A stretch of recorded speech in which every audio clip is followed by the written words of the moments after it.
For 15 years, we've developed a method of working with materials at the scale of an object.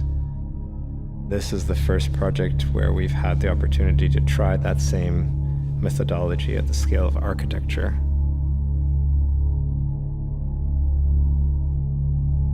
Our approach has been to design methods for making concrete artifacts and then treating them as if they were found form, as if they were archaeological ruins. To divide the decision-making into two different phases.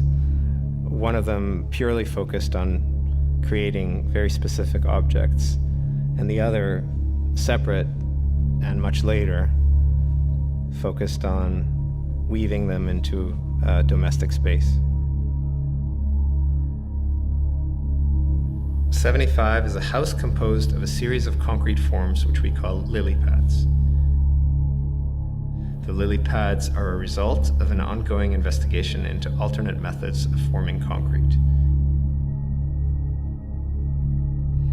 In this case, instead of pouring concrete into wooden formwork, we use a geotextile fabric stretched between radially organized plywood ribs. The plywood ribs taper as they move upwards, creating a fluted form that's hollow.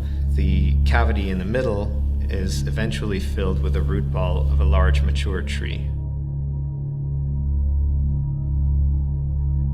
We're increasingly coming into a time in human history where anything that can be imagined can be built. And in that world, it's increasingly important to ask the question, what's worthwhile? For me, the answer goes back to a kind of analog approach to materiality. What we try to do is release control instead of gain increasing levels of more and more control. We try to set these systems in motion which let the material determine the form it takes. I think that the spaces are at their most interesting right now for the very simple reason that they have no scale.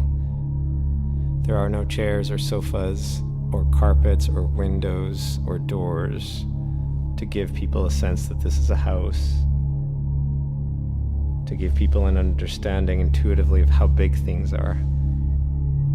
Your eye is free to regard the work as a play between form and light and shadow. For that reason, I think it's maybe the most exciting it's ever going to be right now while it's in progress.